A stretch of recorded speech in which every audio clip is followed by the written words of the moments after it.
देखिए, जो 4 राज्यों के चुनाव हुए उनमें से 3 राज्यों में कांग्रेस और बीजेपी का सीधा मुकाबला था। उन तीनों राज्यों में से 2 में तो कांग्रेस डेसिमेट हो गई बिल्कुल, जैसे कहते हैं ना कि सूपड़ा साफ हो गया। 2 राज्यों में तो उनका सूपड़ा साफ हो गया। एक में हम बहुत कंफर्टेबल मेजॉरिटी लेकर के आए हैं, स्पष्ट बहुमत जिसे कहते हैं।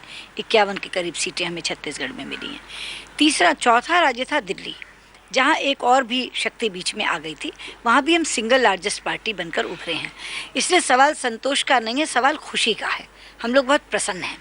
पर इसमें कुछ एक आंकड़े मैं आपको ऐसे दूंगी जो बहुत चौंकाने वाले हैं। इन चारों राज्यों में कांग्रेस को कुल जितनी सीटें मिली हैं वो हमारे एक राज्य की सीट से भी कम है। अगर आप इनका मध्य प्रदेश, राजस्थान, दिल्ली और छत्तीसगढ़ सारा मिला लें तो आंकड़ा 137 का बनता है। और इनसे ऊपर हम मध्य प्रदेश में हैं और इनसे ऊपर हम राजस्थान में हैं। यानी एक अकेले राज्य में कुल जितनी सीटें हमने प्राप्त की हैं वो इनकी सारी सीटों से भी ज़्यादा है, चारों राज्यों की सीटों से भी ज़्यादा है। और कुल मिलाकर 589 सीटें पोल्स में गई थी जिनमें चुनाव हुए थे, उसका 68% सीटें बीजेपी ने जीती हैं।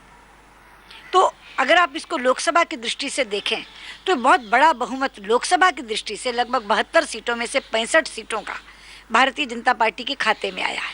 इसलिए संतोष के हम तो बहुत प्रसन्न हैं। लेकिन दिल्ली में मामला फंसा जिस ढंग से, तो आपको लगता है कि दिल्ली, कहा जाता है कि दिल्ली में अगर जिसकी सत्ता होती है केंद्र में भी उसी की होती है, तो आपको लगता है कि कहीं? देखिए, ऐसा तो खैर बिल्कुल नहीं होता कि केवल यही होता है, लेकिन दिल्ली में सत्ता आ जाएगी, क्योंकि दिल्ली में अभी एक आध सीट के ऊपर बातचीत चल रही। बातचीत मतलब अभी काउंटिंग चल रही है। इस समय 32 जमा 1, 33 तो हमारे पास हैं, अकाली दलों हमारे साथ लेकर के अभी हैं, और 36 पर सरकार बनती है। तो अभी एक बार पूरे रिजल्ट आ जाने दीजिए। वहाँ की कुछ सीटें उलझी हुई हैं, अभी कुल मिलाकर के अभी रिजल्ट आया नहीं है।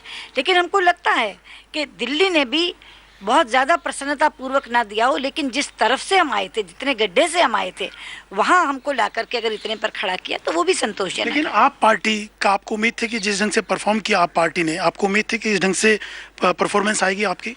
देखिए, नीचे का अंडरकरंट मुझे तो दिख रहा था। मेरी तो केवल अगर अपेक्षा से कम कुछ रहा है तो 4 सीटें बीजेपी की कम रही हैं। हमको लगता था बीजेपी अपने तौर पर 38-39 ले जाएगी।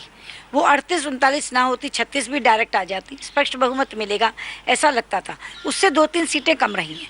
लेकिन जो आप पार्टी का आया है आंकड़ा, वो अंडरकरंट मुझे सभाओं में दिख रहा था।